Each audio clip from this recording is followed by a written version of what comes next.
오늘 우리가 읽은 이 출애굽기 본문은 하나님께서 광야 떨기나무 불꽃 가운데서 모세를 부르시고 있는 장면 바로 직후에 나오는 말씀입니다. 하나님은 모세에게 애굽의 참혹한 압제 속에서 고통받고 있는 이스라엘 백성들을 구원하라는 거룩한 사명을 주셨습니다.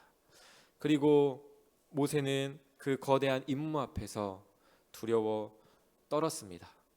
하나님의 그 임재 가운데 어찌할꼬 두려워하고 있는 모세를 향하여 하나님께서는 3장 14절 말씀 가운데 당신의 위대한 존재를 계시하여 주셨습니다. 나는 스스로 있는 자니라. 스스로 있는 자가 나를 너희에게 보내셨다 하라 라고 말씀하셨습니다. 이 말은 어떤 의미일까요?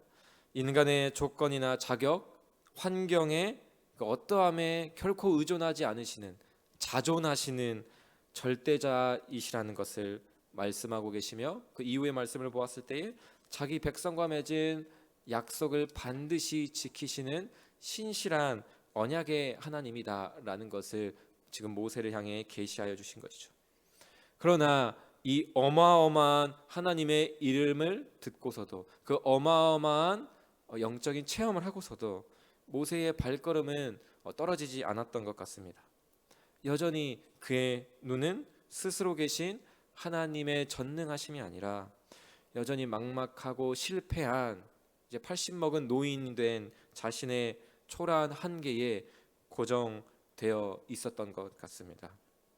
우리의 신앙도 이렇게 자주 멈춰설 때가 있습니다. 우리가 지난주일 살펴보았던 이 갈라디아서 3장의 말씀처럼 성령으로 시작하였다가 육체로 마치겠느냐라는 그 탄식처럼 은혜로 이 신앙을 시작하였음에도 불구하고 현실의 문제 앞에 서면 다시금 내 자격을 바라보고 내 능력의 부족함을 바라보며 더 나의 힘으로 무언가를 해보려고 하는 그 자리로 자꾸만 돌아가려고 하는 것입니다. 지금 모세의 상황도 그런 것이죠. 자신의 그 육체의 상황, 육체의 환경과 한계를 바라보며 여전히 발걸음을 옮기고 있지 못하는 모습입니다. 이런 모습이 오늘 우리가 읽은 본문 1절에 분명하게 드러나고 있습니다. 본문 1절 우리 함께 읽겠습니다. 시작. 모세가 대답하여 이르되 그러나 그들이 나를 믿지 아니하며 내 말을 듣지 아니하고 이르기를 여호와께서 내게 나타나지 아니하셨다 하리이다. 분명하게 하나님께서 계속해서 말씀하셨음에도 그래도 안 믿으면 어떡하죠? 안 들으면 어떡하죠? 라는 부정적이고 아직 다가오지 않은 가장 최악의 경우만 계속 생각하며 어떻게 보면 지금 하나님 앞에 말대답하면서 순종하고 있지 않은 그런 모습이죠. 이 모세의 좀 주저함에는 분명한 이유가 있습니다. 왜냐하면 모세가 바라보았던 이 현실이 너무나도 버거웠기 때문입니다. 그 현실이 이미 모세가 겪어봤던 너무나도 거대한 현실이었기 때문입니다. 세계 최고의 제국이었던 이집트의 왕 파라오를 대적해야 되고 그렇게 상대해야 되는데 함께 할 이 이스라엘 백성들의 상태가 이미 오랜 노예 생활로 인해서 패배주의와 이 노예 근성에 쩌들어서 함께 맞설 수 있을까라는 두려움, 그것뿐만 아니라 자기 자신의 모습을 보았을 때도 너무나도 볼품없고 초라한 노인이 돼버린 것이죠. 자신의 육체와 혈기를 따라 어떻게 해보려고 하던 그 모든 의지가 꺾이고 애굽으로부터 도망쳐 나와서 이제는 그저 광야 40년 생활 동안 마른 나무 막대기 하나 쥐고 양떼를 치며 살아온 80세의 그저 힘없는 늙은 목자에 불과했습니다. 모세가 바라본 것이 그것이었죠. 이런 모습들은 하나님의 분명한 부르심을 들었음에도 불구하고 모세의 내면에서 내가 무슨 수로 그들을 설득한단 말인가, 내 힘으로는 아무것도 할 수 없다라는 깊은 무력감과 두려움에 사로잡히게 만들었을 것입니다. 모세처럼 하나님이 아닌 세상을 바라보고 나의 상황을 바라볼 때 이 현실은 언제나 우리를 거대하게 압도합니다. 우리도 삶의 현장에서 어떻습니까? 예상치 못한 풍랑을 마주했을 때에 모세처럼 비슷하게 반응할 때가 있죠. 사업의 위기가 찾아오고, 가정에 문제가 있고, 직장에서 관계의 어려움, 압박들이 있을 때, 내 힘으로 통제할 수 없는 수많은 문제가 나에게 밀려 들어올 때에 우리는 쉽게 위축됩니다.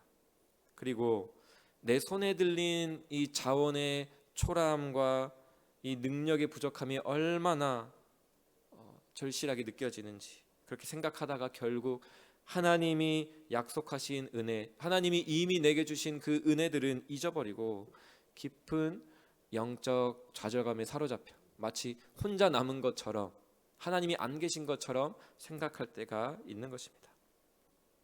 이렇게 두려움에 떨며 핑계를 대고 있는 모세를 향하여 하나님은 뜻밖의 질문을 던지십니다. 우리 2절과 3절 우리 함께 읽겠습니다. 출애굽기 4장 2절 3절 시작. 여호와께서 그에게 이르시되 내 손에 있는 것이 무엇이냐? 그가 이르되 지팡이니이다. 여호와께서 이르시되 그것을 땅에 던지라 하시매 곧 땅에 던지니 그것이 뱀이 된지라. 모세가 뱀 앞에서 피하매. 하나님은 지금 모세를 향하여 그에게 없는 능력을 만들어 오라고 요구하고 계시지 않습니다. 대신 그가 지금 손에 쥐고 있는 바로 그것, 목자의 지팡이를 땅에 던지라고 말씀하고 계십니다. 이 지팡이는 어떤 지팡이입니까? 지난 40년 동안 광야에서 모세가 생계를 유지할 수 있도록 그 자신의 체중을 짊어주고 도와주었던, 그 험한 길을 걸을 때마다 몸을 의지했던 모세의 삶의 수단이자 모세의 자아와 경험의 상징이 바로 이 지팡이입니다. 즉 이 지팡이를 땅에 던지라 라고 말씀하시는 하나님의 말씀은 지금까지 너의 힘과 지혜로 너의 삶을 통제하려고 했던 모든 인간적인 수고와 육체의 고집을 이제는 내 앞에 다 내려놓아라, 내 앞에 다 내던지라 라고 말씀하고 계시는 것입니다. 그렇게 말씀에 순종하여 모세가 지팡이를 땅에 던지는 순간 놀라운 일이 일어났습니다. 우리가 읽었던 것처럼 이 지팡이가 땅에 떨어지자 무서운 뱀으로 변한 것입니다. 모세는 두려워서 또 뱀 앞에서 피합니다. 이 뱀은 무엇을 의미합니까? 당대 애굽의 최고 권력과 왕권을 상징하는 동물이었습니다. 그리고 사탄의 세력을 의미하기도 하죠.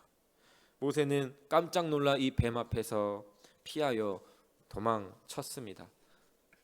지금 모세의 두려움, 모세의 상황을 너무나도 잘 보여주는 것이죠. 이 장면을 통해 하나님께서 우리에게 교훈하시는 것은 무엇입니까?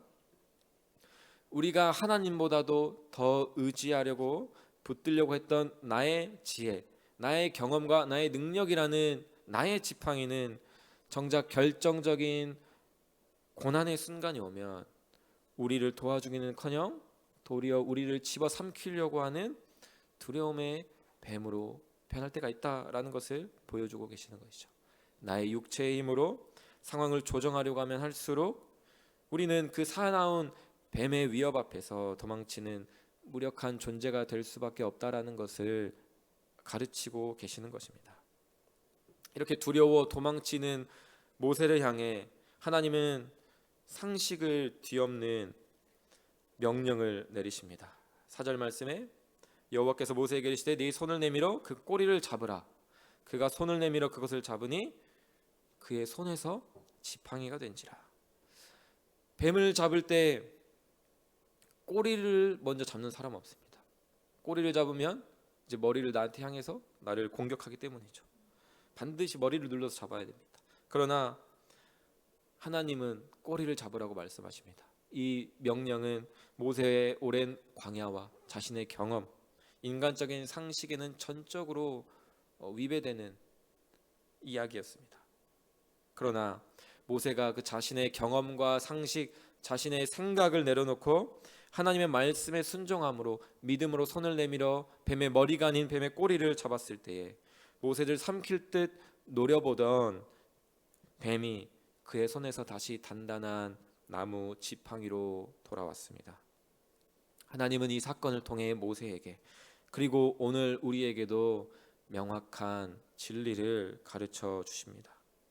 세상이 자랑하는 강력한 권력도, 우리를 사로잡고 있는 거대한 두려움과 고난의 세력도 스스로 계신 하나님의 손안에 들어오는 순간 전지전능하신 하나님 앞에서는 그저 한낱 나무 막대기에 불과하다는 사실입니다.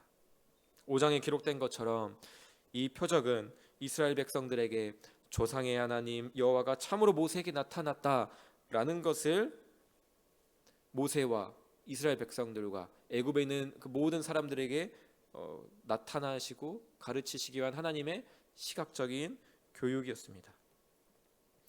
이렇게 부르심 앞에서 순종의 시간을 지난 후에 모세의 손에 들린 지팡이는 이제는 이전과는 완전히 다른 지팡이로 바뀌었습니다.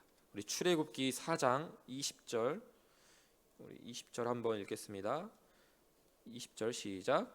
모세가 그의 아내와 아들들을 나귀에 태우고 애굽으로 돌아가는데 모세가 하나님의 지팡이를 손에 잡았더라. 하나님의 부르심을 받고 하나님 앞에 순종하고 이제 애굽으로 들어갈 때, 오늘 우리가 본문에서 읽었던 이 지팡이를 지금 성경은 무엇이라고 이야기하고 있습니까? 모세가 하나님의 지팡이를 잡았다. 이제 하나님을 의지하기 시작한 것을 우리에게 보여주고 있는 것이죠. 그저 양떼나 기르던 무력한 목자의 막대기가 하나님의 말씀에 던져지고 순종으로 다시 사로잡혔을 때 애굽의 재앙을 내리고 홍해 바다를 가르며 마른 반석에서 샘물이 터져 나오게 하는 권능의 도구로 변모한 것입니다. 사랑하는 성도 여러분, 오늘 이 하루를 시작하는 이 아침, 세상에 나아가기 전 지금 우리 손에 들려있는 지팡이는 어떤 지팡이입니까? 혹시 여러 가지 상황과 고난 앞에서, 문제 앞에서 내가 어떻게든 내 힘으로 이 상황을 벗어나 봐야지 라고 말하며 여전히 내 경험과 고집이라는 초라한 지팡이, 육체의 행위라는 나의 그 정욕의 지팡이를 여전히 붙들고 있지는 않습니까? 오늘 말씀은 우리에게 분명하게 가르치고 있습니다. 내가 잡고 있는 나의 지팡이는, 세상의 지팡이는 결코 나를 구원할 수 없으며 도리어 언젠가 나를 위협하는 위협으로 돌아올 것이다. 오늘 주님은 모세에게 그러셨던 것처럼 우리에게 말씀하십니다. 네 손에 있는 그 지팡이를 땅에 던지라. 그리고 뱀의 꼬리를 잡아라. 그렇게 하나님의 말씀에 순종할 때에 우리의 연약하고 부족했던 나의 지팡이는 능력에 하나님께서 함께 하시는, 하나님께서 붙드시는 하나님의 지팡이가 될 것입니다. 성령으로 시작된 우리의 삶을 우리의 육체로 마칠 수가 없습니다. 내 유약한 지팡이를 오늘 하루 하나님 앞에 내어 던져드리십시오. 그리고 하나님, 나를 붙들어 주시옵소서. 스스로 계신 전지전능하신 하나님, 우리를 부르시되 우리의 행위대로 하심이 아니요 영원 전부터 계획하신 하나님의 뜻과 예수 그리스도 안에 있는 그 은혜대로 우리를 부르신 하나님만을 의지합니다. 그 하나님의 능력의 지팡이, 그 신실한 지팡이만을 붙들고 오늘 하루를 살아갑니다 라고 결단하며 기도하는 이 아침 되기를 주님의 이름으로 축복합니다.